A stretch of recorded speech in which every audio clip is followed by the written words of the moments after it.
ఏ కాలేజీకి వెళ్ళినా మా దగ్గర 5 ఇయర్స్ 10 ఇయర్స్ ఫ్యాకల్టీ ఉన్నారు అని అంటారు.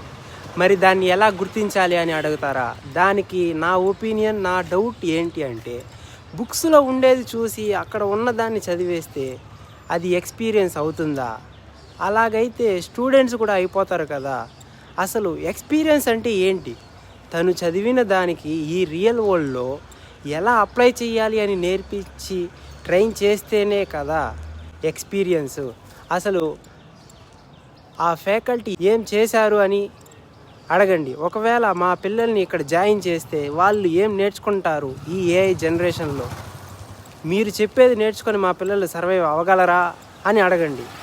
మీరు ఎంతమంది స్టూడెంట్స్కి వాళ్ళ ఎడ్యుకేషన్కి రిలేటెడ్ జాబ్స్ తెప్పించారు అని అడగండి. ఒకవేళ చెప్పలేకపోతే అడగండి, మీరు చెప్పే నాలెడ్జ్ స్టూడెంట్స్కి జాబ్ రావాలి కదా, ఎందుకు రాలేదు అని క్వశ్చన్ చేయండి. అప్పుడే కదా మీకు తెలిసేది.